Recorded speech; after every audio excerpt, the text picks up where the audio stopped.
अथ श्री शनि अष्टोत्तर शतनाम स्तोत्रम्।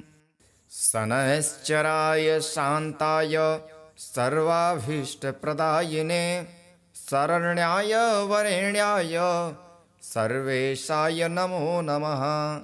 सौम्याय सुरवन्द्याय सुरलोकविहारिणे सुखासेनोपविष्टाय सुन्दराय नमो नमः। घनाय घनरूपाय घनाभरणधारिणे घनसारविलेपाय खद्योताय नमो नमः।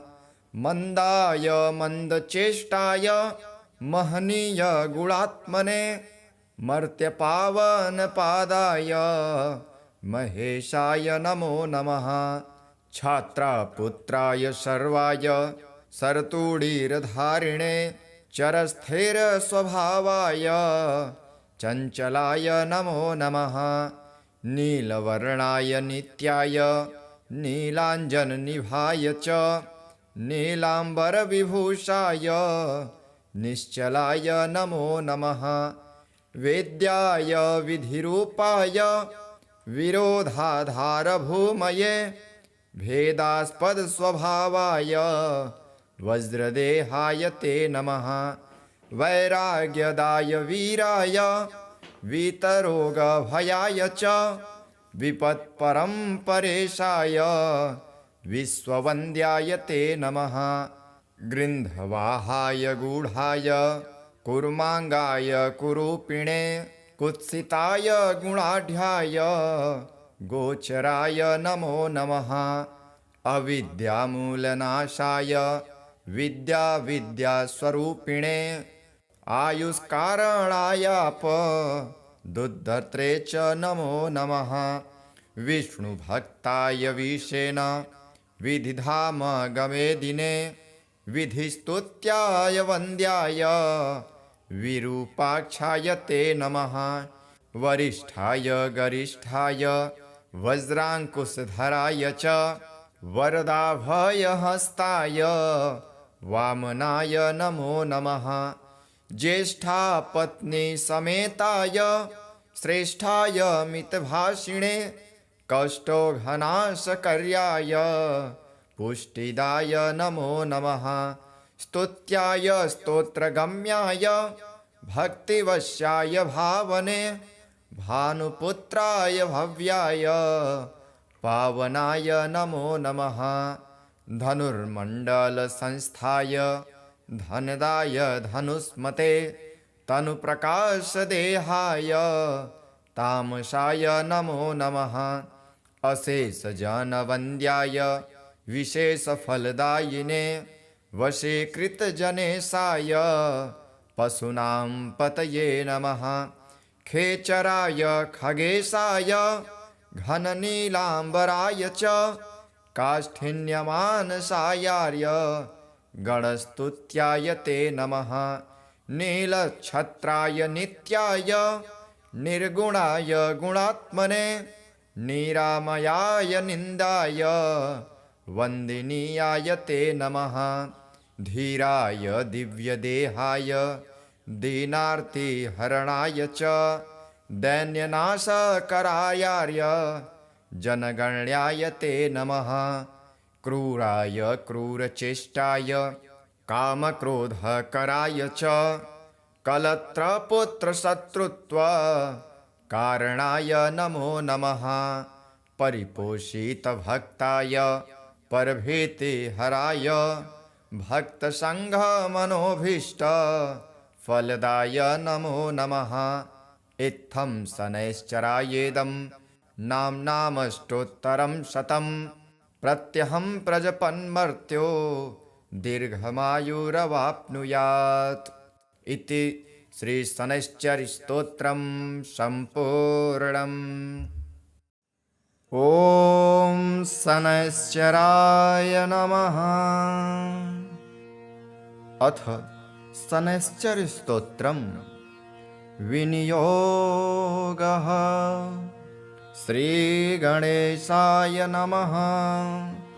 अस्य श्रीशनैश्चरस्तोत्रस्य दशरथ ऋषिः शनैश्चरो देवता त्रिष्टुप छन्दः शनैश्चर प्रीत्यर्थं जपे विनियोगः। दशरथ उवाच कोणोऽन्तको रौद्रयमोऽथ बभ्रुः कृष्णः शनिः पिङ्गलमन्दशौरिः नित्यं स्मृतो यो हरते च पीडां तस्मै नमः श्रीरविनन्दनाय। सुरः किं पुरुषो रगेन्द्रा गन्धर्वविद्याधरपन्नगाश्च पीड्यन्ति सर्वे विषमस्थितेन तस्मै नमः श्रीरविनन्दनाय।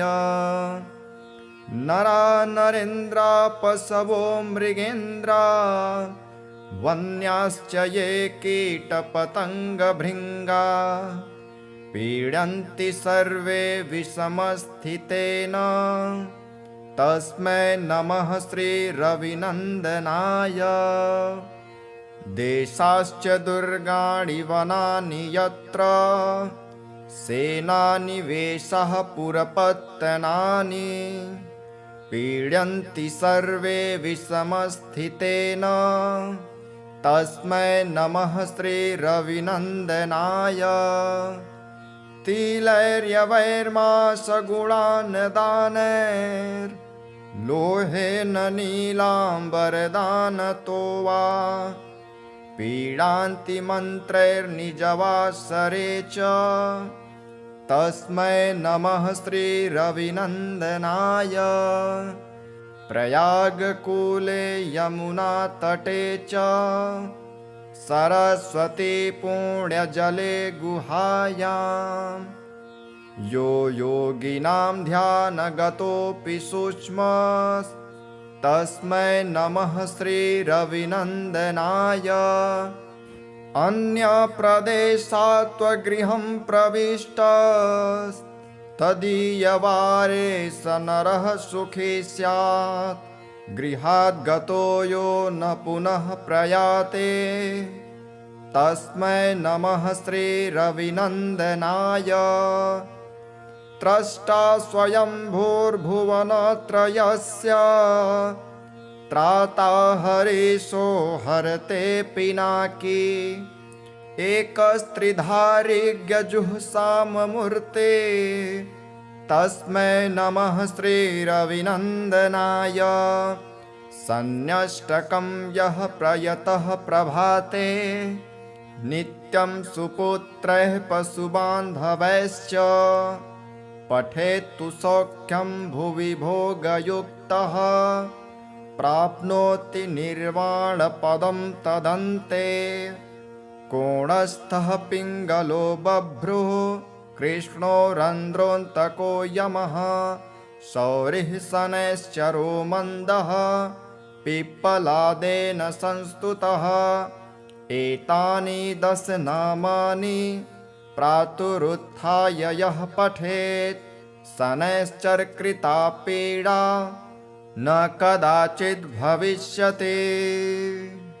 इति श्रीब्रह्माण्डपुराणे श्रीशनैश्चरस्तोत्रं सम्पूर्णम्।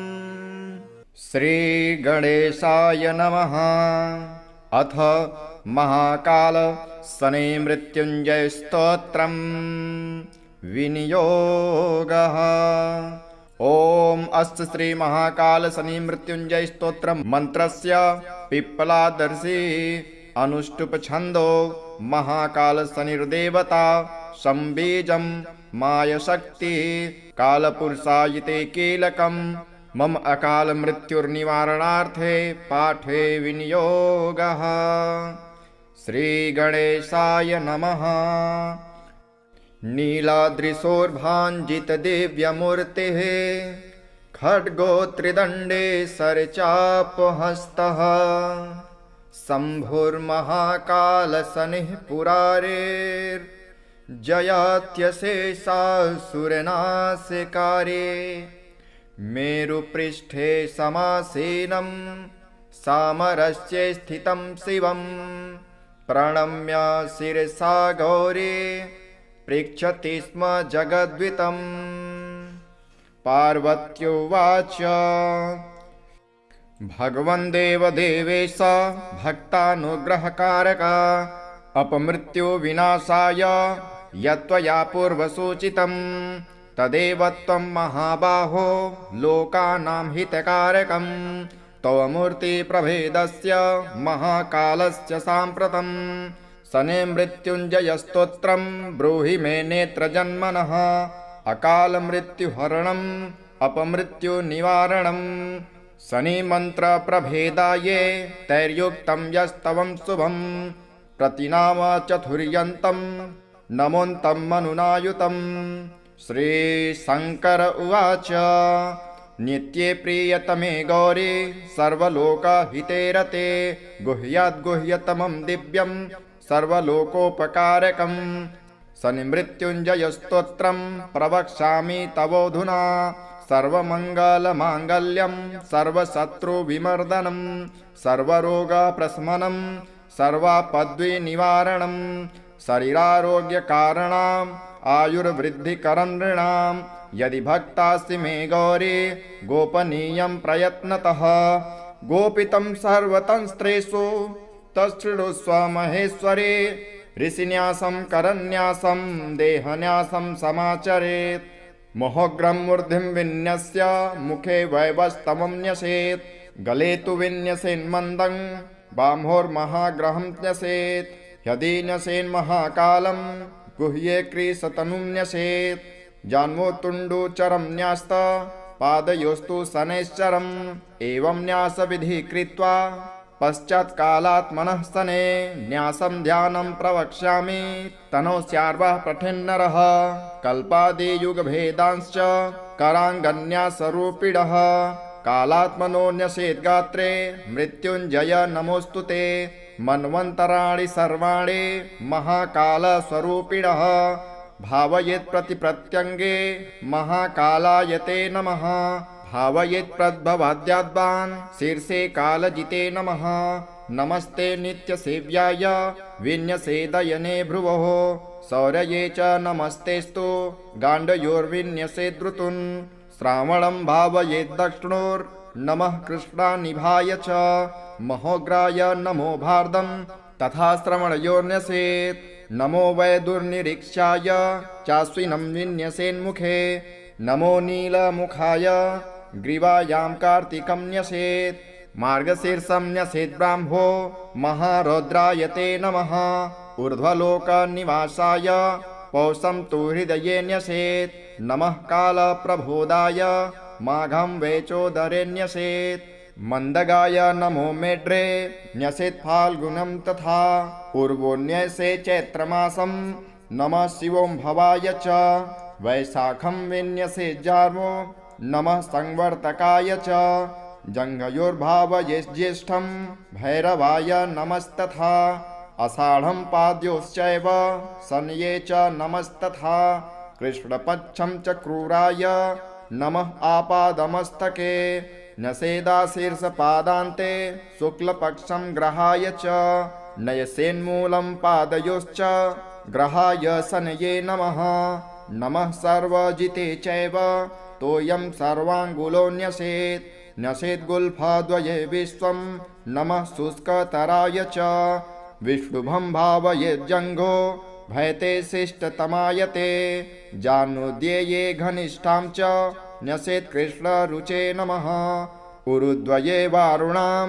न्यसेत् कालभृते नमः पूर्वभाद्रं न्यसेन्मेण्ड्रे जटाजूटधराय च पृष्ठ उत्तरभाद्रं च करालाय नमस्तथा रेवतीं च न्यसेन्नाभो नमो मन्दचराय च गर्भदेशे न्यसेद्रिस्त्रं नमः श्यामातराय च नमो भोगिस्त्रजे नित्यं यमं स्तनयुगे न्यसेत् न्येषत्कृत्तिकां हृदये नमस्तेलप्रियाय च रोहिणीं भावयेद्यस्ते नमस्ते खड्गधारिणे मृगं न्येषद्वामहस्ते त्रिदण्डोल्लसिताय च दक्षोर्ध्वभावयेद्रोद्रं नमो वै बाणधारिणे पुनर्वसुं मूर्धध्व नमो वै चापधारिणे त्रिस्यं न्यसेदृक्षबाहो नमस्ते हरमन्यवे सार्पं न्यसेद्वामबाहो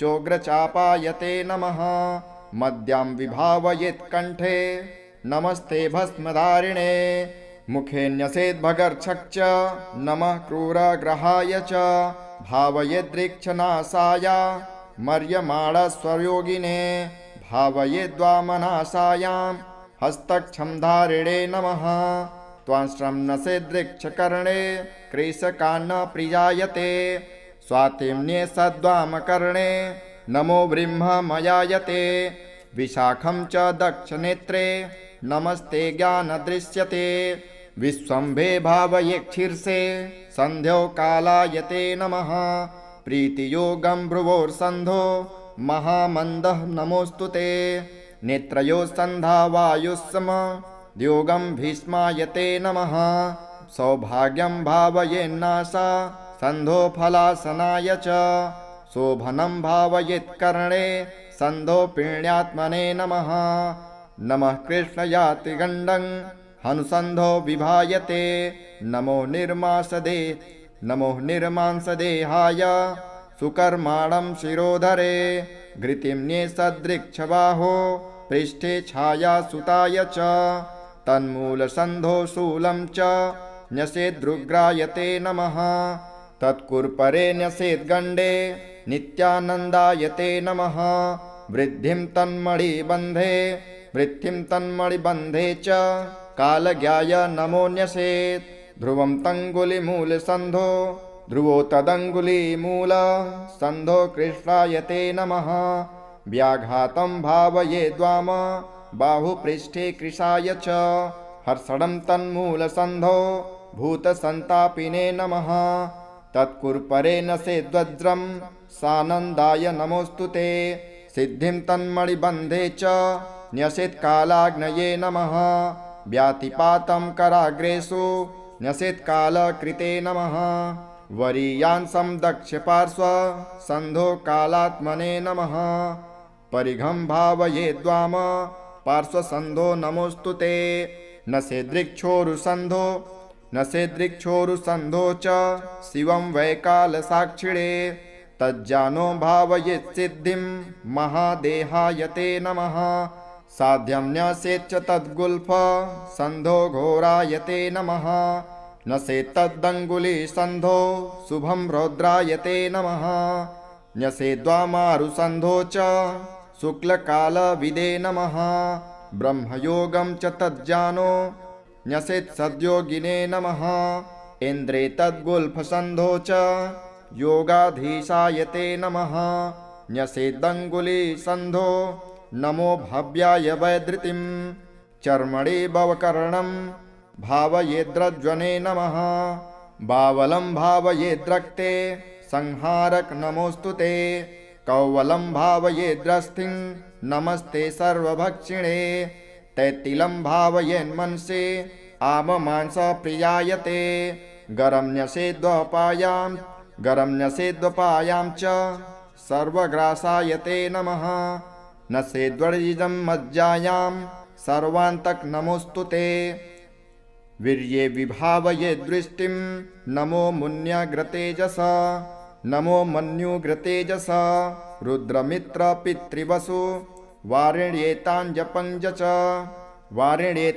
पञ्चज मुहूर्तांश्च दक्षपाद नखेषु भावयेन्नमः खगेशाय च खस्थाय खेचराय स्वरूपिणे पुरुहूत सत्मखे विश्ववेदो विधुंस्तथा मुहूर्तांश्च वामपाद नखेषु भावयेन्नमः त्यव्रताय सत्याय नित्यसत्याय ते नमः सिद्धेश्वर नमस्तुभ्यं योगेश्वर नमोऽस्तु ते वह्निनक्तं चरांश्चैव वरुणार्य नमो नकान् मुहूर्तांश्च दक्षहस्त नखेषु भावयेन्नमः लग्नोदयाय दीर्घाय मार्गिणे दक्ष दृश्यते वक्राय चात्रिक्रूराय नमस्ते वामदृश्यते नमस्ते वामदृश्यये वामहस्तनखेष्वन्त्य वर्णेशाय नमोऽस्तु ते गिरिशाहिर्बुध्नपूषा जपस्द्रष्टांश्च भावयेत् राशिभोक्त्रे राशिगाय राशिभ्रमणकारिणे राशिनाथाय राशीनां फलदात्रे नमोऽस्तु ते यमाग्निचन्द्रादितिज विधात्रीश्च विभावयेत् ऊर्ध्वहस्तदक्षिणेखस्वत्यकालाय ते नमः तुलच्चस्थाय सौम्याय नक्रकुम्भगृहाय च समीरत्वष्टजीवांश्च विष्णुतिग्मदुतिन्यसेत् ऊर्ध्ववामहस्तनखे वन्यग्रहनिवारिणे तुष्टाय च वरिष्ठाय नमो राहुसखाय च रविवारं ललाटे च न्यसेद्भीमदृशे नमः सोमवारं न्यसेदास्ये नमो मृत्प्रियाय च भौमवारं न्यसेत्स्वान्ते नमो ब्रह्मस्वरूपिणे मेढ्रं न्यसेत् सौम्यवारं नमो जीवस्वरूपिणे वृषणे गुरुवारं च नमो मन्त्रस्वरूपिणे भृगुवारं मलद्वारे नमः प्रलयकारिणे पादयोः शनिवारं च निर्मांसाय नमोऽस्तु ते घटिका न्यसेत् केशेषु नमस्ते सूक्ष्मरूपिणे कालरूपिन्नमस्तेस्तु सर्वपापप्रणाशकः त्रिपुरस्य वधार्थाय शम्भुजाताय ते नमः नमः कालशरीराय कालनुम्नाय ते नमः कालहेतो नमस्तुभ्यं कालनन्दाय वै नमः अखण्डदण्डमानाय त्वनान्दन्ताय वै नमः कालदेवाय कालाय कालकालाय ते नमः निमेषादिमहाकल्प कालरूपं च भैरवं मृत्युञ्जयं महाकालं नमस्यामि शनैश्चरं दातारं सर्वभव्यानां भक्तानां भयङ्करं मृत्युञ्जयं महाकालं नमस्यामि शनैश्चरं कर्तारं सर्वदुःखानां दुष्टानां भयवर्धनं मृत्युञ्जयं महाकालं नमस्यामि शनैश्चरं हर्तारं ग्रहजातानां फलानामघकारिणां मृत्युञ्जयं महाकालं नमस्यामि शनैश्चरं सर्वेषामेव भूतानां सुखदं शान्तमव्ययं मृत्युञ्जयं महाकालं नमस्यामि शनैश्चरं कारणं सुखदुःखानां भावाभावस्वरूपिणं मृत्युञ्जयं महाकालं नमस्यामि शनैश्चरं अकालमृत्युहरणम् अपमृत्युनिवारणं मृत्युञ्जयं महाकालं नमस्यामि शनैश्चरं कालरूपेण संसार भक्षयन्तं महाग्रहं मृत्युञ्जयं महाकालं नमस्यामि शनैश्चरं दुर्निरीक्षं स्थूलरोमं भीषणं दीर्घलोचनं मृत्युञ्जयं महाकालं नमस्यामि शनैश्चरं ग्रहाणां ग्रहभूतं च सर्वग्रहनिवारणं मृत्युञ्जयं महाकालं नमस्यामि शनैश्चरं कालस्य वशगः सर्वे न कालः कस्यचिद्वशः तस्मात् त्वां कालपुरुषं प्रणतोऽस्मि शनैश्चरं कालदेव जगत्सर्वं काल एव विलीयते कालरूपं स्वयं शम्भुः कालात्मा ग्रहदेवता चन्द्रिशो रुद्रडाकिन्या क्रान्तश्चण्डी स उच्यते विद्युदाकलितो नद्यां समारूढो सराधिपः चण्डीसः सुखसंयुक्तो जिह्वया ललितः पुनः क्षतजस्तामसी शोभे स्थिरात्मा विद्युतायुतुः नमन्तो मनुरित्येषः सनितुष्टिकरः शिवे आद्यन्तेष्टोत्तरशतं मनुमेनं जपेन्नरः यः पठेत् शृणुयाद्वापि ध्यात्वा सम्पूज्य भक्तितः तस्य मृत्युर्भयं नैव शतवर्षावधिप्रिये ज्वरा सर्वे विनश्यन्ति दद्रुविस्फोटकच्छुकः दिवासौरिं स्मरेत् रात्रौ महाकालं यजन् पठेत् जन्मर्षे च सदा सौरिर्जपेदेतत् सहस्रकम् वेदगे वामवेदे वा जपेदर्धसहस्रकम् द्वितीये द्वादशे मन्दे तनवाचाष्टमेऽपि वा तत्र दासो भवेद्यावत् पठेत्तावद्रिनावधि चतुर्थे दशमे वापि सप्तमे नवपञ्चमे गोचरे जन्मलग्नेशे दशास्वन्तर्दशासु च गुरुलाघवज्ञानेन पठेदावृत्तिसङ्ख्यया शतमेकं त्रयं वाथ शतयुग्मं कदाचन आपदस्तस्य नश्यन्ति पापानि च जयं भवेत् महाकालालये पीठे ह्यथवा जलसन्निधौ पुण्यक्षेत्रे स्वत्वमूले तैलकुम्भाग्रतो गृहे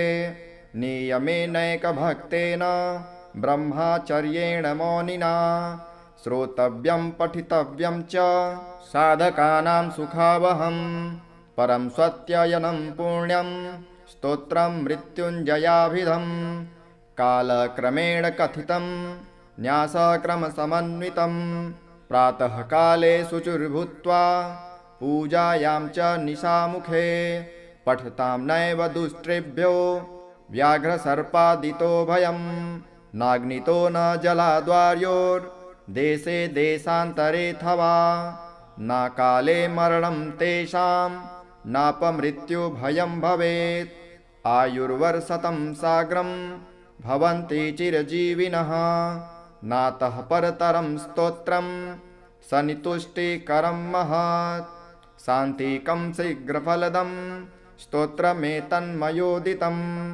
तस्मात् सर्वप्रयत्नेन यदिच्छेदात्मनो हितं कथनीयं महादेवी नैवा भक्तस्य कस्यचित् इति मार्तण्डभैरवतन्त्रे महाकालशनिमृत्युञ्जय स्तोत्रं सम्पूर्णम्।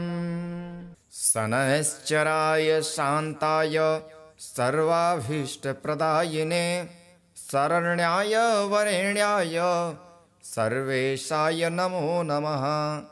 सौम्याय सुरवन्द्याय सुरलोकविहारिणे सुखासेनोपविष्टाय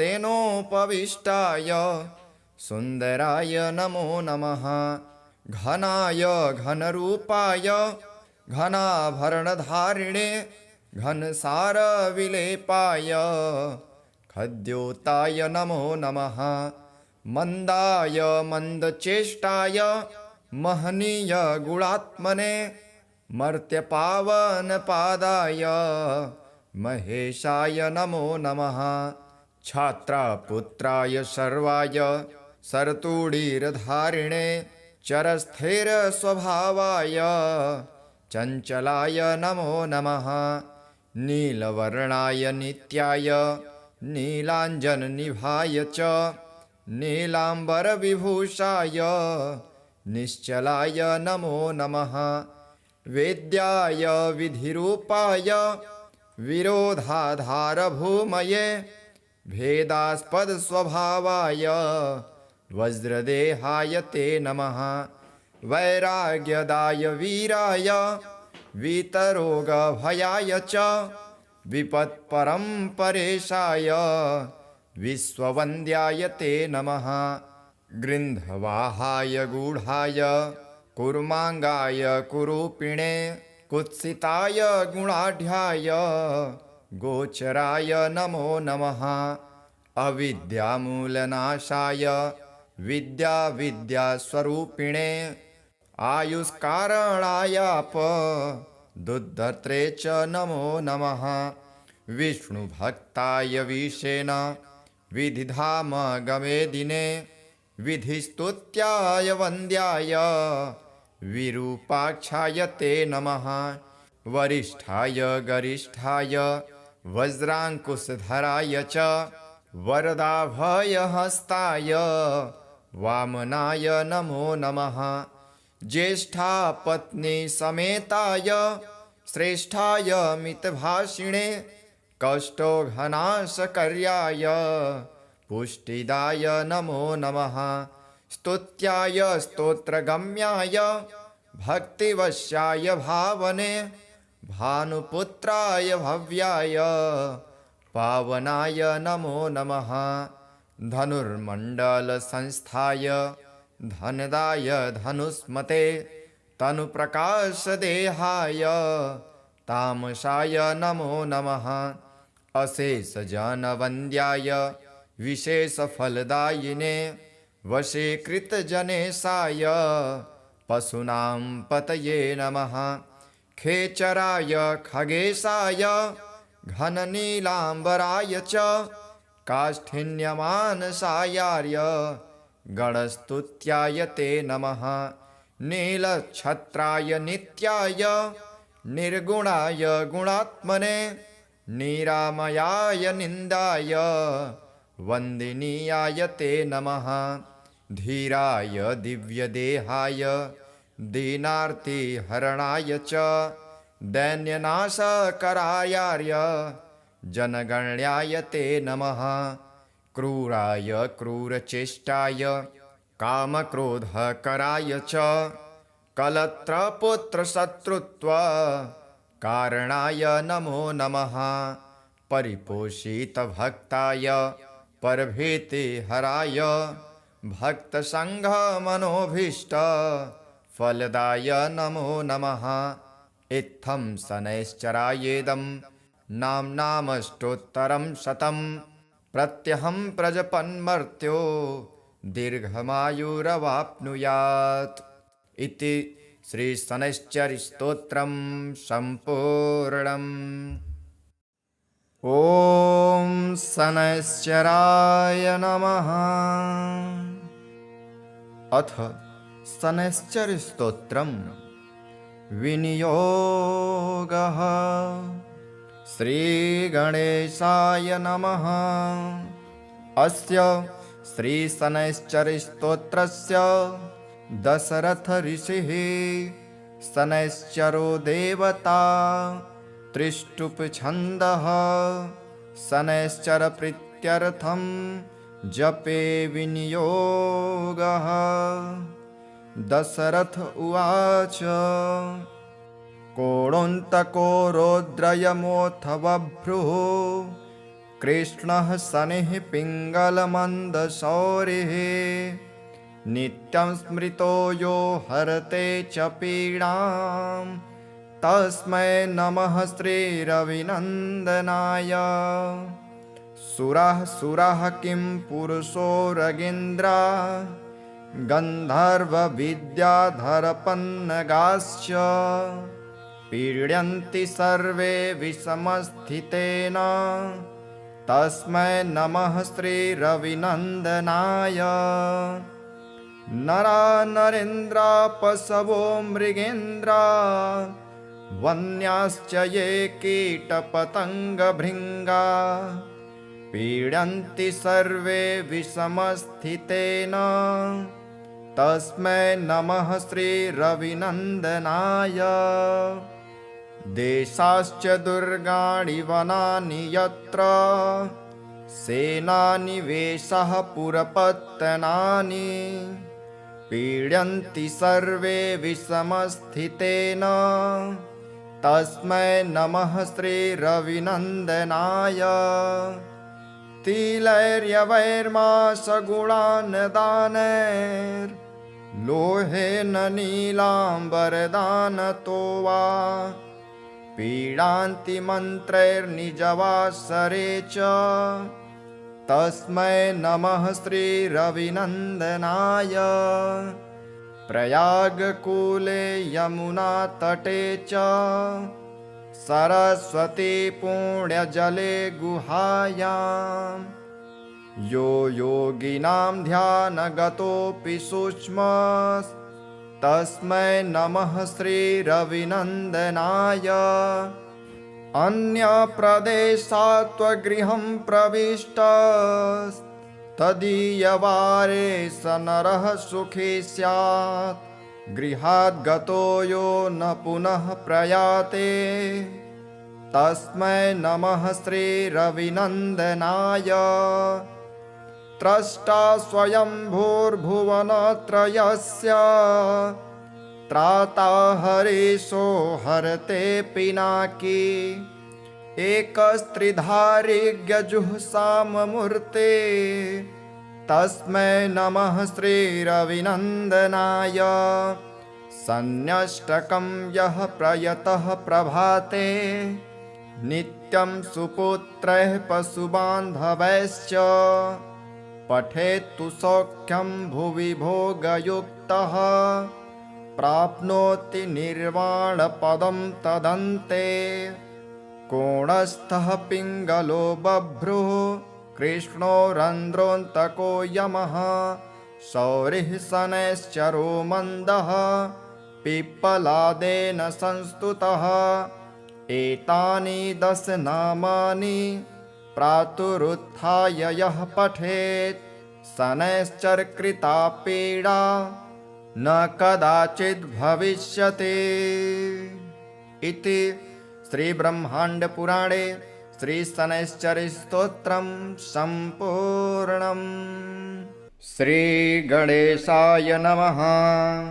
अथ महाकाल शनिमृत्युञ्जय स्तोत्रं विनियोगः। ओम अस्य श्री महाकाल शनिमृत्युञ्जय स्तोत्रं मंत्रस्य पिप्पलादर्शी अनुष्टुप छन्दो महाकाल शनिर्देवता संबीजं मायशक्ति कालपुरुषायिते कीलकं मम अकाल मृत्युर्निवारणार्थे पाठे विनियोगः। श्री गणेशाय नमः। नीलाद्रिशोर्भाञ्जितदिव्यमूर्तिः खड्गो त्रिदण्डे सरचापहस्तः शम्भुर्महाकालशनिः पुरारेर्जयात्यशेषासुरनाशकारे मेरुपृष्ठे समासीनं सामरस्ये स्थितं शिवं प्रणम्य शिरसा गौरी पृच्छति स्म जगद्वितं। पार्वत्युवाच भगवन् देवदेवेश भक्तानुग्रहकारक अपमृत्युविनाशाय यत्त्वया पूर्वसूचितं तदेव त्वं महाबाहो लोकानां हितकारकं तव मूर्तिप्रभेदस्य महाकालस्य साम्प्रतं शनिमृत्युञ्जयस्तोत्रं ब्रूहि मे नेत्रजन्मनः अकालमृत्युहरणम् अपमृत्युनिवारणं शनिमन्त्रप्रभेदाये तैर्युक्तं यस्तवं शुभं प्रतिनाम चतुर्यन्तं नमोऽन्तं मनुनायुतं। श्रीशङ्कर उवाच नित्ये प्रियतमे गौरी सर्वलोकहिते रते गुह्याद्गुह्यतमं दिव्यं सर्वलोकोपकारकं शनिमृत्युञ्जयस्तोत्रं प्रवक्ष्यामि तवोऽधुना सर्वमङ्गलमाङ्गल्यं सर्वशत्रुविमर्दनं सर्वरोगप्रशमनं सर्वापद्विनिवारणं शरीरारोग्यकारणम् आयुर्वृद्धिकरं नृणां यदि भक्तासि मे गौरी गोपनीयं प्रयत्नतः गोपितं सर्वतंस्त्रेषु तच्छृणुस्व महेश्वरे ऋषिन्यासं करन्यासं देहन्यासं समाचरेत् मोहोग्रं मूर्धिं विन्यस्य मुखे वैवस्तवं न्यसेत् गले तु विन्यसेन्मन्दं बाह्वोर्महाग्रहं न्यसेत् यदि न्यसेन्महाकालं गुह्ये क्रीशतनुं न्यसेत् जान्मोतुण्डुचरं न्यास्त पादयोस्तु शनैश्चरम् एवं न्यासविधि कृत्वा पश्चात्कालात्मनः शने न्यासं ध्यानं प्रवक्ष्यामि तनोस्यार्वः पठेन्नरः कल्पादियुगभेदांश्च कराङ्गन्यासरूपिणः कालात्मनो न्यसेद्गात्रे मृत्युञ्जय नमोऽस्तु ते मन्वन्तराणि सर्वाणि महाकालस्वरूपिणः भावयेत् प्रतिप्रत्यङ्गे महाकालाय ते नमः भावयेत् प्रद्भवाद्याद्वान् शीर्षे कालजिते नमः नमस्ते नित्यसेव्याय विन्यसेदयने भ्रुवोः शौर्ये च नमस्तेस्तु गाण्डयोर्विन्यसेद्रुतुन् श्रावणं भावयेद्दक्षिणोर्नमः कृष्णानिभाय च महोग्राय नमो भारदं तथा श्रवणयोर्न्यसेत् नमो वैदुर्निरीक्षाय चाश्विनं विन्यसेन्मुखे नमो नीलमुखाय ग्रीवायां कार्तिकं न्यसेत् मार्गशीर्षं न्यसेत् ब्राह्मो महारौद्राय ते नमः ऊर्ध्वलोकनिवासाय पौषं तु हृदये न्यसेत् नमः कालप्रबोधाय माघं वेचोदरे न्यसेत् मन्दगाय नमो मेढ्रे न्यसेत् फाल्गुनं तथा पूर्वोऽन्यसे चैत्रमासं नमः शिवों भवाय च वैशाखं विन्यसेत् जार्वो नमः संवर्तकाय च जङ्घयोर्भावये ज्येष्ठं भैरवाय नमस्तथा आषाढं पाद्योश्चैव शनये च नमस्तथा कृष्णपक्षं च क्रूराय नमः आपादमस्तके न्यसेदाशीर्षपादान्ते शुक्लपक्षं ग्रहाय च नयसेन्मूलं पादयोश्च ग्रहाय शनये नमः नमः सर्वजिते चैव तोयं सर्वाङ्गुलो न्यसेत् न्यसेद्गुल्फद्वये विश्वं नमः शुष्कतराय च विष्णुभं भावयेज्जङ्घो भयते शिष्टतमायते जानुद्येये घनिष्ठां च न्यसेत् कृष्णरुचे नमः उरुद्वये वारुणां न्यसेत् कालभृते नमः पूर्वभाद्रं न्यसेन्मेण्ड्रे जटाजूटधराय च पृष्ठ उत्तरभाद्रं च करालाय नमस्तथा रेवतीं च न्यसेन्नाभो नमो मन्दचराय च गर्भदेशे न्यसेद्रिस्त्रं नमः श्यामातराय च नमो भोगिस्त्रजे नित्यं यमं स्तनयुगे न्यसेत् न्येषत्कृत्तिकां हृदये नमस्तेलप्रियाय च रोहिणीं भावयेद्यस्ते नमस्ते खड्गधारिणे मृगं न्येषद्वामहस्ते त्रिदण्डोल्लसिताय च दक्षोर्ध्वभावयेद्रोद्रं नमो वै बाणधारिणे पुनर्वसुं मूर्धध्व नमो वै चापधारिणे त्रिस्यं न्यसेद्वृक्षबाहो नमस्ते हरमन्यवे सर्पं न्यसेद्वामबाहो चोग्रचापायते नमः मद्यां विभावयेत्कण्ठे नमस्ते भस्मधारिणे मुखे न्यसेद्भगर्क्षक् च नमः क्रूरग्रहाय च भावयेद्वृक्षनाशाय मर्यमाणस्वयोगिने भावयेद्वामनाशायां हस्तक्षमधारिणे नमः त्वांश्रं नसेद्वृक्षकर्णे कृशकान्नप्रियायते स्वातिम्ने सद्वामकर्णे नमो ब्रह्ममयायते विशाखं च दक्षनेत्रे नमस्ते ज्ञानदृश्यते विश्वम्भे भावयेक्षीर्षे सन्ध्यो कालायते नमः प्रीतियोगं भ्रुवोर्सन्धो महामन्दः नमोऽस्तु ते नेत्रयो सन्धा वायुस्सम योगं भीष्मायते नमः सौभाग्यं भावयेन्नाशा सन्धो फलासनाय च शोभनं भावयेत्कर्णे सन्धो पीण्यात्मने नमः नमः कृष्णयातिगण्डं हनुसन्धो विभायते नमो निर्मांसदेहाय सुकर्माणं शिरोधरे घृतिं न्येषद्वृक्षबाहो पृष्ठे छायासुताय च तन्मूलसन्धो शूलं च न्यसेद्रुग्रायते नमः तत्कुर्परे न्यसेद्गण्डे नित्यानन्दायते नमः वृद्धिं तन्मणिबन्धे च कालज्ञाय नमो न्यसेत् ध्रुवं तङ्गुलिमूलसन्धो ध्रुवो तदङ्गुलीमूलसन्धो कृष्णायते नमः व्याघातं भावयेद्वाम बाहुपृष्ठे कृशाय च हर्षणं तन्मूलसन्धो भूतसन्तापिने नमः तत्कुर्परे नसेद्वज्रं सानन्दाय नमोऽस्तु ते सिद्धिं तन्मणिबन्धे च न्यसेत्कालाग्नये नमः व्यातिपातं कराग्रेषु न्यसेत्कालकृते नमः वरीयांसं दक्षपार्श्व सन्धो कालात्मने नमः परिघं भावयेद्वाम पार्श्वसन्धो नमोऽस्तु ते न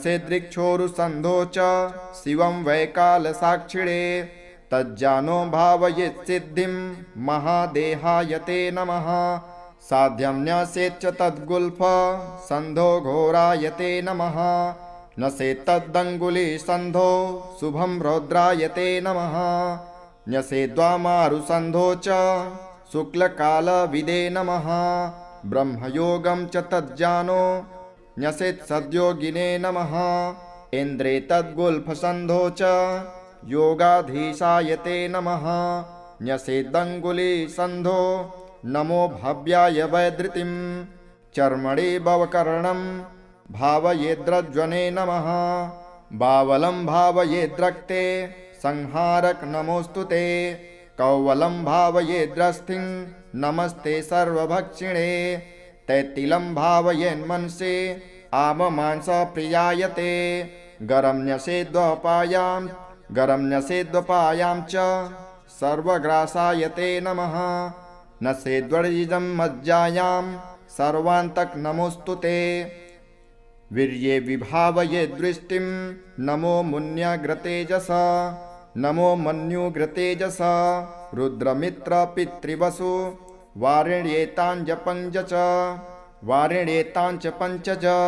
मुहूर्तांश्च दक्षपाद नखेषु भावयेन्नमः खगेशाय च खस्थाय खेचराय स्वरूपिणे पुरुहूत सत्मखे विश्ववेदो विधुंस्तथा मुहूर्तांश्च वामपाद नखेषु भावयेन्नमः त्यव्रताय सत्याय नित्यसत्याय ते नमः सिद्धेश्वर नमस्तुभ्यं योगेश्वर नमोऽस्तु ते वह्निनक्तं चरांश्चैव वरुणार्य नमो नकान् मुहूर्तांश्च दक्षहस्त नखेषु भावयेन्नमः लग्नोदयाय दीर्घाय मार्गिणे दक्ष दृश्यते वक्राय चात्रिक्रूराय नमस्ते वामदृश्यये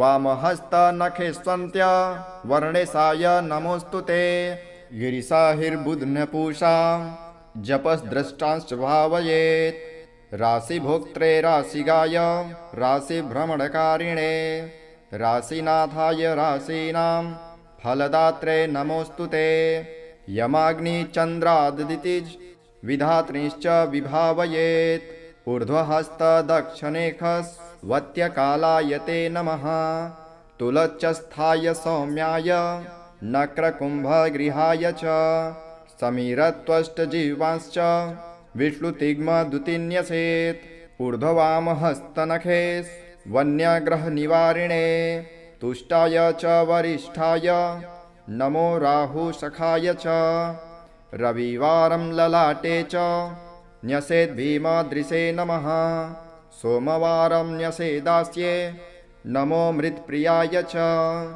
भौमवारं न्यसेत्स्वान्ते नमो ब्रह्मस्वरूपिणे मेढ्रं न्यसेत् सौम्यवारं नमो जीवस्वरूपिणे वृषणे गुरुवारं च नमो मन्त्रस्वरूपिणे भृगुवारं मलद्वारे नमः प्रलयकारिणे पादयोः शनिवारं च निर्मांसाय नमोऽस्तु ते घटिका न्यसेत्केशेषु नमस्ते सूक्ष्मरूपिणे कालरूपिन्नमस्तेस्तु सर्वपापप्रणाशकः त्रिपुरस्य वधार्थाय शम्भुजाताय ते नमः नमः कालशरीराय कालनुम्नाय ते नमः कालहेतो नमस्तुभ्यं कालनन्दाय वै नमः अखण्डदण्डमानाय त्वनादन्ताय वै नमः कालदेवाय कालाय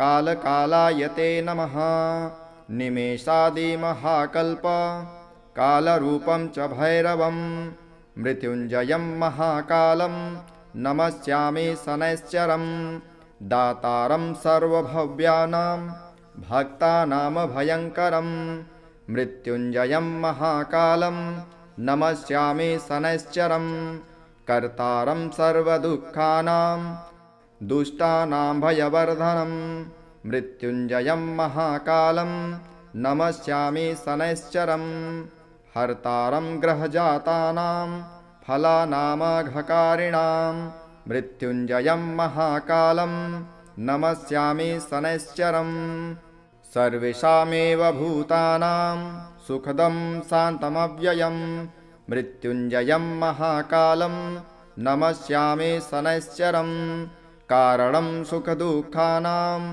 भावाभावस्वरूपिणं मृत्युञ्जयं महाकालं नमस्यामि शनैश्चरं अकालमृत्युहरणम् अपमृत्युनिवारणं मृत्युञ्जयं महाकालं नमस्यामि शनैश्चरं कालरूपेण संसार भक्षयन्तं महाग्रहं मृत्युञ्जयं महाकालं नमस्यामि शनैश्चरं दुर्निरीक्षं स्थूलरोमं भीषणं दीर्घलोचनं मृत्युञ्जयं महाकालं नमस्यामि शनैश्चरं ग्रहाणां ग्रहभूतं च सर्वग्रहनिवारणं मृत्युञ्जयं महाकालं नमस्यामि शनैश्चरं कालस्य वशगः सर्वे न कालः कस्यचिद्वशः तस्मात् त्वां कालपुरुषं प्रणतोऽस्मि शनैश्चरं कालदेव जगत्सर्वं काल एव विलीयते कालरूपं स्वयं शम्भुः कालात्मा ग्रहदेवता चन्द्रिशो रुद्रडाकिन्या क्रान्तश्चण्डी स उच्यते विद्युदाकलितो नद्यां समारूढो सराधिपः चण्डीसः सुखसंयुक्तो जिह्वया ललितः पुनः क्षतजस्तामसी शोभे स्थिरात्मा विद्युतायुतुः नमन्तो मनुरित्येषः सनितुष्टिकरः शिवे आद्यन्तेष्टोत्तरशतं मनुमेनं जपेन्नरः यः पठेत् शृणुयाद्वापि ध्यात्वा सम्पूज्य भक्तितः त्रस्य मृत्युर्भयं नैव शतवर्षावधिप्रिये ज्वरा सर्वे विनश्यन्ति दद्रुविस्फोटकच्छुकः दिवा सौरिं स्मरेत् रात्रौ महाकालं यजन् पठेत् जन्मर्षे च सदा सौरिर्जपेदेतत्सहस्रकं वेदगे वामवेदे वा जपेदर्धसहस्रकं द्वितीये द्वादशे मन्दे तनवाचाष्टमेऽपि वा तत्र दासो भवेद्यावत् पठेत्तावद्रिनावधि चतुर्थे दशमे वापि सप्तमे नवपञ्चमे गोचरे जन्मलग्नेशे दशास्वन्तर्दशासु च गुरुलाघवज्ञानेन पठेदावृत्तिसङ्ख्यया शतमेकं त्रयं वाथ शतयुग्मं कदाचन आपदस्तस्य नश्यन्ति पापानि च जयं भवेत् महाकालालये पीठे ह्यथवा जलसन्निधौ पुण्यक्षेत्रे स्वस्थमूले तैलकुम्भाग्रतो गृहे नियमेनैकभक्तेन ब्रह्मचर्येण मौनिना श्रोतव्यं पठितव्यं च साधकानां सुखावहं परं स्वत्ययनं पुण्यं स्तोत्रं मृत्युञ्जयाभिधं कालक्रमेण कथितं न्यासक्रमसमन्वितं प्रातःकाले शुचिर्भूत्वा पूजायां च निशामुखे पठतां नैव दुष्टृभ्यो व्याघ्रसर्पादितो भयं नाग्नितो न जलाद्वार्योर्देशे देशान्तरेऽथवा न काले मरणं तेषां नापमृत्युभयं भवेत् आयुर्वर्षतं साग्रं भवन्ति चिरजीविनः नातः परतरं स्तोत्रं सनितुष्टिकरं महत् शान्तिकं शीघ्रफलदं स्तोत्रमेतन्मयोदितं तस्मात् सर्वप्रयत्नेन यदिच्छेदात्मनो हितं कथनीयं महादेवी नैवा भक्तस्य कस्यचित् इति मार्तण्डभैरवतन्त्रे महाकालशनिमृत्युञ्जयस्तोत्रं सम्पूर्णम्। शनैश्चराय शान्ताय सर्वाभीष्टप्रदायिने शरण्याय वरेण्याय सर्वेशाय नमो नमः। सौम्याय सुरवन्द्याय सुरलोकविहारिणे सुखासेनोपविष्टाय सुन्दराय नमो नमः। घनाय घनरूपाय घनाभरणधारिणे घनसारविलेपाय खद्योताय नमो नमः। मन्दाय मन्दचेष्टाय महनीय गुणात्मने मर्त्यपावनपादाय महेशाय नमो नमः। छात्रापुत्राय सर्वाय सरतुडीरधारिणे चरस्थिरस्वभावाय चञ्चलाय नमो नमः। नीलवर्णाय नित्याय नीलाञ्जननिभाय च नीलाम्बरविभूषाय निश्चलाय नमो नमः। वेद्याय विधिरूपाय विरोधाधारभूमये भेदास्पदस्वभावाय वज्रदेहाय ते नमः। वैराग्यदाय वीराय वीतरोगभयाय च विपत्परम्परेशाय विश्ववन्द्याय ते नमः। गृन्धवाहाय गूढाय कुर्माङ्गाय कुरूपिणे कुत्सिताय गुणाढ्याय गोचराय नमो नमः। अविद्यामूलनाशाय विद्यास्वरूपिणे आयुष्कारणायाप दुद्धर्त्रे च नमो नमः। विष्णुभक्ताय विशेन विधिधाम गमे दिने विधिस्तुत्याय वन्द्याय विरूपाक्षाय ते नमः।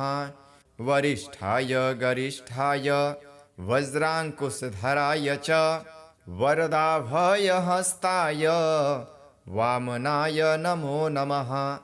ज्येष्ठापत्नी समेताय श्रेष्ठाय मितभाषिणे कष्टोघनाशकर्याय पुष्टिदाय नमो नमः। स्तुत्याय स्तोत्रगम्याय भक्तिवश्याय भावने भानुपुत्राय भव्याय पावनाय नमो नमः। धनुर्मण्डलसंस्थाय धनदाय धनुष्मते तनुप्रकाशदेहाय तामसाय नमो नमः। अशेषजनवन्द्याय विशेषफलदायिने वशीकृतजनेशाय पशूनां पतये नमः। खेचराय खगेशाय घननीलाम्बराय च काष्ठिन्यमानसायार्य गणस्तुत्याय ते नमः। नीलच्छत्राय नित्याय निर्गुणाय गुणात्मने निरामयाय निन्दाय वन्दिनीयाय ते नमः। धीराय दिव्यदेहाय दीनार्तिहरणाय च दैन्यनाशकरायार्य जनगण्याय ते नमः। क्रूराय क्रूरचेष्टाय कामक्रोधकराय च कलत्रपुत्रशत्रुत्व कारणाय नमो नमः। परिपोषितभक्ताय परभीतिहराय भक्तसङ्घमनोभीष्ट फलदाय नमो नमः। इत्थं शनैश्चरायेदं नाम्नामष्टोत्तरं शतं प्रत्यहं प्रजपन्मर्त्यो दीर्घमायुरवाप्नुयात् इति श्रीशनैश्चरस्तोत्रं सम्पूर्णम्। ॐ शनैश्चराय नमः। अथ शनैश्चरस्तोत्रम् विनियोगः। श्रीगणेशाय नमः। अस्य श्रीशनैश्चरस्तोत्रस्य दशरथ ऋषिः शनैश्चरो देवता त्रिष्टुप् छन्दः शनैश्चर प्रीत्यर्थं जपे विनियोगः। दशरथ उवाच कोणोऽन्तको रौद्रयमोऽथ बभ्रुः कृष्णः शनिः पिङ्गलमन्दशौरिः नित्यं स्मृतो यो हरते च पीडां तस्मै नमः श्रीरविनन्दनाय। सुराः किं पुरुषोरगीन्द्रा गन्धर्वविद्याधरपन्नगाश्च पीड्यन्ति सर्वे विषमस्थितेन तस्मै नमः श्रीरविनन्दनाय। नरा नरेन्द्रा पशवो मृगेन्द्रा वन्याश्च ये कीटपतङ्गभृङ्गा पीड्यन्ति सर्वे विषमस्थितेन तस्मै नमः श्रीरविनन्दनाय। देशाश्च दुर्गाणि वनानि यत्र सेनानिवेशः पुरपत्तनानि पीड्यन्ति सर्वे विषमस्थितेन तस्मै नमः श्रीरविनन्दनाय। तिलैर्यवैर्मासगुणान् दानैर्लोहेन नीलाम्बरदानतो वा पीडान्ति मन्त्रैर्निजवासरे च तस्मै नमः श्रीरविनन्दनाय। प्रयागकूले यमुनातटे च सरस्वती पुण्यजले गुहायां यो योगिनां ध्यानगतोऽपि सूक्ष्मः तस्मै नमः श्रीरविनन्दनाय। अन्यप्रदेशात् त्वगृहं प्रविष्टस्तदीयवारे स नरः सुखी स्यात् गृहात् गतो यो न पुनः प्रयाते तस्मै नमः श्रीरविनन्दनाय। त्रष्टा स्वयंभूर्भुवनत्रयस्य त्राता हरीशो हरते पिनाकी एकस्त्रिधारी गजुःसाममूर्ते तस्मै नमः श्रीरविनन्दनाय। सन्न्यष्टकं यः प्रयतः प्रभाते नित्यं सुपुत्रैः पशुबान्धवैश्च पठेत्तु सौख्यं भुवि भोगयुक्तः प्राप्नोति निर्वाणपदं तदन्ते। कोणस्थः पिङ्गलो बभ्रुः कृष्णो रन्ध्रोऽन्तको यमः शौरिः शनैश्चरो मन्दः पिप्पलादेन संस्तुतः एतानि 10 नामानि प्रातरुत्थाय यः पठेत् शनैश्चरकृता पीडा न कदाचित् भविष्यति। इति श्रीब्रह्माण्डपुराणे श्रीशनैश्चरस्तोत्रं सम्पूर्णम्। श्रीगणेशाय नमः। अथ महाकाल शनि मृत्युञ्जय स्तोत्रम् विनियोगः। ओम अस्य श्री महाकाल शनि मृत्युंजय स्तोत्र मंत्रस्य पिप्पलादर्शी अनुष्टुप छंदो महाकाल शनिर्देवता संबीजं मायशक्ति कालपुरुषायिते कीलकं मम अकाल मृत्युर्निवारणार्थे पाठे विनियोगः। श्री गणेशाय नमः। नीलाद्रिशोर्भाञ्जितदिव्यमूर्तिः खड्गो त्रिदण्डे सरचापहस्तः शम्भुर्महाकालशनिः पुरारेर्जयात्यशेषासुरनाशकारे मेरुपृष्ठे समासीनं सामरस्ये स्थितं शिवं प्रणम्य शिरसा गौरी पृच्छति स्म जगद्वितं। पार्वत्युवाच भगवन् देवदेवेश भक्तानुग्रहकारक अपमृत्युविनाशाय यत्त्वया पूर्वसूचितं तदेव त्वं महाबाहो लोकानां हितकारकं। तव मूर्तिप्रभेदस्य महाकालस्य साम्प्रतं शनैः मृत्युञ्जयस्तोत्रं ब्रूहि मे नेत्रजन्मनः। अकालमृत्युहरणम् अपमृत्युनिवारणं शनिमन्त्रप्रभेदाये तैर्युक्तं यस्तवं शुभं। प्रतिनाम चतुर्यन्तं नमोऽन्तं मनुनायुतं।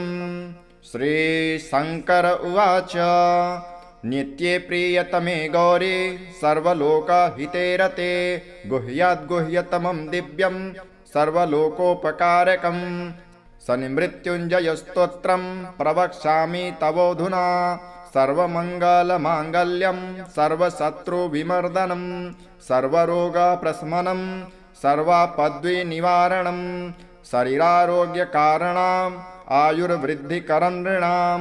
यदि भक्तासि मे गौरी गोपनीयं प्रयत्नतः गोपितं सर्वतंस्त्रेषु तच्छृणुस्व महेश्वरे। ऋषिन्यासं करन्यासं देहन्यासं समाचरेत् मोहग्रं मूर्धिं विन्यस्य मुखे वैवस्त्वं न्यसेत्। गले तु विन्यसेन्मन्दं बाह्वोर्महाग्रहं न्यसेत्। यदि न्यसेन्महाकालं गुह्ये क्रीशतनुं न्यसेत्। जान्वोत्तुण्डोचरं न्यास्त पादयोस्तु शनैश्चरम् एवं न्यासविधि कृत्वा पश्चात्कालात्मनः शने न्यासं ध्यानं प्रवक्ष्यामि तनोस्यार्वः पठेन्नरः। कल्पादियुगभेदांश्च कराङ्गन्यासरूपिणः कालात्मनो न्यसेद्गात्रे मृत्युञ्जय नमोऽस्तु ते। मन्वन्तराणि सर्वाणि महाकालस्वरूपिणः भावयेत् प्रतिप्रत्यङ्गे महाकालाय ते नमः। भावयेत् प्रद्भवाद्याद्वान् शीर्षे कालजिते नमः। नमस्ते नित्यसेव्याय विन्यसेदयने भ्रुवोः शौर्ये च नमस्तेस्तु गाण्डयोर्विन्यसेद्रुतुन्। श्रावणं भावयेत् दक्षिणोर्नमः कृष्णानिभाय च महोग्राय नमो भारदं तथा श्रवणयोर्न्यसेत्। नमो वैदुर्निरीक्षाय चाश्विनं विन्यसेन्मुखे नमो नीलमुखाय ग्रीवायां कार्तिकं न्यसेत्। मार्गशीर्षं न्यसेत् ब्राह्मो महारौद्राय ते नमः। ऊर्ध्वलोकनिवासाय पौषं तु हृदये न्यसेत्। नमः कालप्रबोधाय माघं वेचोदरे न्यसेत्। मन्दगाय नमो मेढ्रे न्यसेत् फाल्गुनं तथा पूर्वोऽन्यसे चैत्रमासं नमः शिवों भवाय च। वैशाखं विन्यसेज्जार्वो नमः संवर्तकाय च। जङ्घयोर्भावयेज्येष्ठं भैरवाय नमस्तथा। आषाढं पाद्योश्चैव शनये च नमस्तथा। कृष्णपक्षं च क्रूराय नमः आपादमस्तके। न्यसेदाशीर्षपादान्ते शुक्लपक्षं ग्रहाय च। नयसेन्मूलं पादयोश्च ग्रहाय शनये नमः। नमः सर्वजिते चैव तोयं सर्वाङ्गुलो न्यसेत्। न्यसेद्गुल्फद्वये विश्वं नमः शुष्कतराय च। विष्णुभं भावयेज्जङ्घो भयते शिष्टतमायते। जानुद्यये घनिष्ठां च न्यसेत् कृष्णरुचे नमः। उरुद्वये वारुणां न्यसेत् कालभृते नमः। पूर्वभाद्रं न्यसेन्मेण्ड्रे जटाजूटधराय च। पृष्ठ उत्तरभाद्रं च करालाय नमस्तथा। रेवतीं च न्यसेन्नाभो नमो मन्दचराय च। गर्भदेशे न्यसेद्रिस्त्रं नमः श्यामातराय च। नमो भोगिस्त्रजे नित्यं यमं स्तनयुगे न्यसेत्। न्येषत्कृत्तिकां हृदये नमस्तेलप्रियाय च। रोहिणीं भावयेद्यस्ते नमस्ते खड्गधारिणे। मृगं न्येषद्वामहस्ते त्रिदण्डोल्लसिताय च दक्षोर्ध्वभावयेद्रोद्रं नमो वै बाणधारिणे पुनर्वसुं मूर्धध्व नमो वै चापधारिणे त्रिस्यं न्यसेदृक्षबाहो नमस्ते हरमन्यवे सार्पं न्यसेद्वामबाहो चोग्रचापायते नमः मद्यां विभावयेत्कण्ठे नमस्ते भस्मधारिणे मुखे न्यसेद्भगर्क्षक् च नमः क्रूरग्रहाय च भावयेद्रिक्षनासाय मर्यमाणस्वयोगिने भावयेद्वामनासायां हस्तक्षमधारिणे नमः त्वांश्रं नसेदृक्षकर्णे क्रेशकान्न प्रियायते स्वातिम्ने सद्वामकर्णे नमो ब्रह्ममयायते विशाखं च दक्षनेत्रे नमस्ते ज्ञानदृश्यते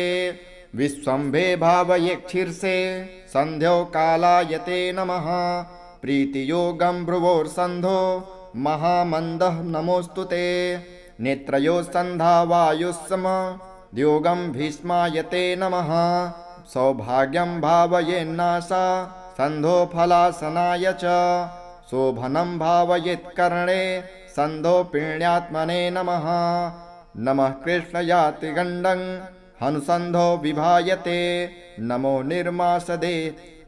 निर्मांसदेहाय सुकर्माणं शिरोधरे घृतिम्ने सदृक्षबाहो पृष्ठे छायासुताय च तन्मूलसन्धो शूलं च न्यसेदृग्रायते नमः तत्कुर्परे न्यसेद्गण्डे नित्यानन्दायते नमः वृद्धिं तन्मणिबन्धे च कालज्ञाय नमो न्यसेत् ध्रुवं तङ्गुलिमूलसन्धो ध्रुवो तदङ्गुलीमूलसन्धो कृष्णायते नमः व्याघातं भावयेद्वाम बाहुपृष्ठे कृशाय च हर्षणं तन्मूलसन्धो भूतसन्तापिने नमः तत्कुर्परे नसेद्वज्रं सानन्दाय नमोऽस्तु ते सिद्धिं तन्मणिबन्धे च न्यसेत्कालाग्नये नमः व्यातिपातं कराग्रेषु न्यसेत्कालकृते नमः वरीयांसं दक्षपार्श्व सन्धो कालात्मने नमः परिघं भावयेद्वाम पार्श्वसन्धो नमोऽस्तु ते नसेदृक्षोरुसन्धो च शिवं वैकालसाक्षिणे तज्जानो भावयेत्सिद्धिं महादेहायते नमः साध्यं न्यसेच्च तद्गुल्फ सन्धो घोरायते नमः न्यसेत्तदङ्गुलीसन्धो शुभं रौद्रायते नमः न्यसेद्वामारुसन्धो च शुक्लकालविदे नमः ब्रह्मयोगं च तज्जानो न्यसेत्सद्योगिने नमः इन्द्रे तद्गुल्फसन्धो च योगाधीशायते नमः न्यसेदङ्गुलीसन्धो नमो भव्याय वैधृतिं चर्मणि भवकर्णं भावयेद्रज्वने नमः बावलं भावयेद्रक्ते संहारक नमोऽस्तु ते कौवलं भावयेद्रस्थिं नमस्ते सर्वभक्षिणे तैतिलं भावयेन्मनसे आममांसप्रियायते गरं न्यसेद्वपायां च सर्वग्रासायते नमः नसेद्वर्जितं मज्जायां सर्वान्तक नमोऽस्तु ते वीर्ये विभावयेद्दृष्टिं नमो मुन्यग्रतेजस नमो मन्युग्रतेजस रुद्रमित्रपितृवसु वारिण्येताञ्च पञ्चज मुहूर्तांश्च दक्षपाद नखेषु भावयेन्नमः खगेशाय च खस्थाय खेचराय स्वरूपिणे पुरुहूत सत्मखे विश्ववेदो विधुंस्तथा मुहूर्तांश्च वामपाद नखेषु भावयेन्नमः त्यव्रताय सत्याय नित्यसत्याय ते नमः सिद्धेश्वर नमस्तुभ्यं योगेश्वर नमोऽस्तु ते वह्निनक्तं चरांश्चैव वरुणार्य नमो नकान् मुहूर्तांश्च दक्षहस्त नखेषु भावयेन्नमः लग्नोदयाय दीर्घाय मार्गिणे दक्ष दृश्यते वक्राय चात्रिक्रूराय नमस्ते वामदृश्यते नमस्ते वामदृश्यये वामहस्तनखेष्वन्त्य वर्णेशाय नमोऽस्तु ते गिरिशाहिर्बुध्नपूषा जपस्द्रष्टांश्च भावयेत् राशिभोक्त्रे राशिगाय राशिभ्रमणकारिणे राशिनाथाय राशीनां फलदात्रे नमोऽस्तु ते यमाग्निचन्द्रादितिज विधात्रीश्च विभावयेत् ऊर्ध्वहस्तदक्षिणेखस्वत्यकालाय ते नमः तुलच्चस्थाय सौम्याय नक्रकुम्भगृहाय च समीरत्वष्टजिह्वांश्च विष्णुतिग्मदुतिन्यसेत् ऊर्ध्ववामहस्तनखे वन्यग्रहनिवारिणे तुष्टाय च वरिष्ठाय नमो राहुसखाय च रविवारं ललाटे च न्यसेद्भीमदृशे नमः सोमवारं न्यसेदास्ये नमो मृत्प्रियाय च भौमवारं न्यसेत्स्वान्ते नमो ब्रह्मस्वरूपिणे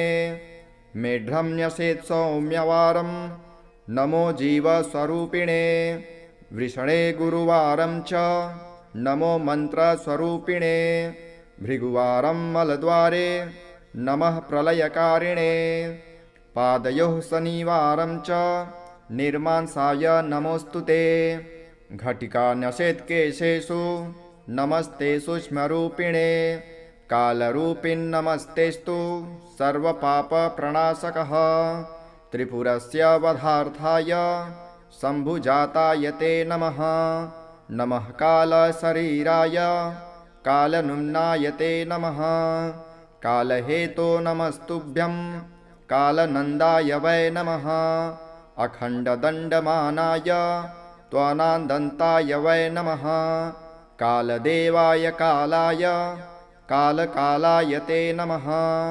निमेषादिमहाकल्प कालरूपं च भैरवं मृत्युञ्जयं महाकालं नमस्यामि शनैश्चरं दातारं सर्वभव्यानां भक्तानामभयङ्करं मृत्युञ्जयं महाकालं नमस्यामि शनैश्चरं कर्तारं सर्वदुःखानां दुष्टानां भयवर्धनं मृत्युञ्जयं महाकालं नमस्यामि शनैश्चरं हर्तारं ग्रहजातानां फलानामघकारिणां मृत्युञ्जयं महाकालं नमस्यामि शनैश्चरं सर्वेषामेव भूतानां सुखदं शान्तमव्ययं मृत्युञ्जयं महाकालं नमस्यामि शनैश्चरं कारणं सुखदुःखानां भावाभावस्वरूपिणं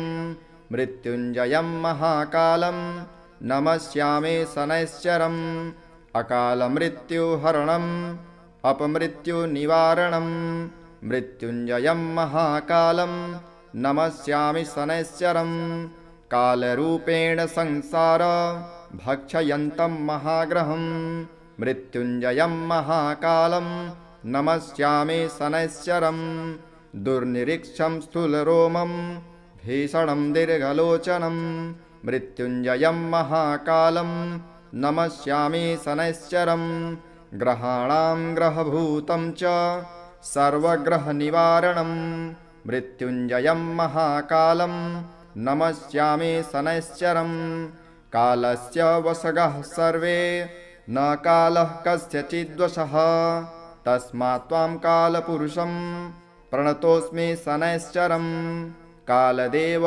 जगत्सर्वं काल एव विलीयते कालरूपं स्वयं शम्भुः कालात्मा ग्रहदेवता चन्द्रिशो रुद्रडाकिन्या क्रान्तश्चण्डीश उच्यते विद्युदाकलितो नद्यां समारूढो सराधिपः चण्डीशः सुखसंयुक्तो जिह्वया ललितः पुनः क्षतजस्तामसी शोभे स्थिरात्मा विद्युतायुतुः नमन्तो मनुरित्येषः सनितुष्टिकरः शिवे आद्यन्तेष्टोत्तरशतं मनुमेनं जपेन्नरः यः पठेत् शृणुयाद्वापि ध्यात्वा सम्पूज्य भक्तितः त्रस्य मृत्युर्भयं नैव शतवर्षावधिप्रिये ज्वरा सर्वे विनश्यन्ति दद्रुविस्फोटकच्छुकः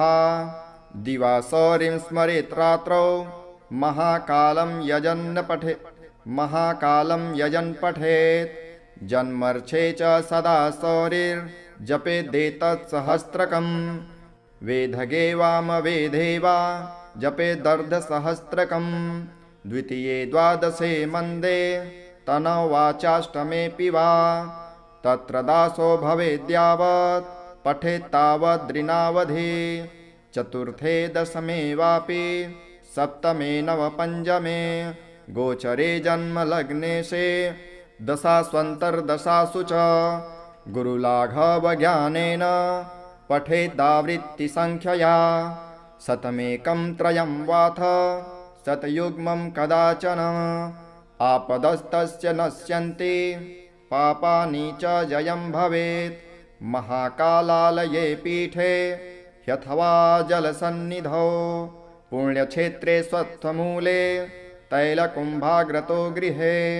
नियमेनैकभक्तेन ब्रह्मचर्येण मौनिना श्रोतव्यं पठितव्यं च साधकानां सुखावहं परं सत्ययनं पुण्यं स्तोत्रं मृत्युञ्जयाभिधं कालक्रमेण कथितं न्यासक्रमसमन्वितं प्रातः काले शुचिर्भूत्वा पूजायां च निशामुखे पठतां नैव दुष्टृभ्यो व्याघ्रसर्पादितो भयं नाग्नितो न जलाद्वार्योर्देशे देशान्तरेऽथवा न काले मरणं तेषां नापमृत्युभयं भवेत् आयुर्वर्षतं साग्रं भवन्ति चिरजीविनः नातः परतरं स्तोत्रं सनितुष्टिकरं महत् शान्तिकं शीघ्रफलदं स्तोत्रमेतन्मयोदितं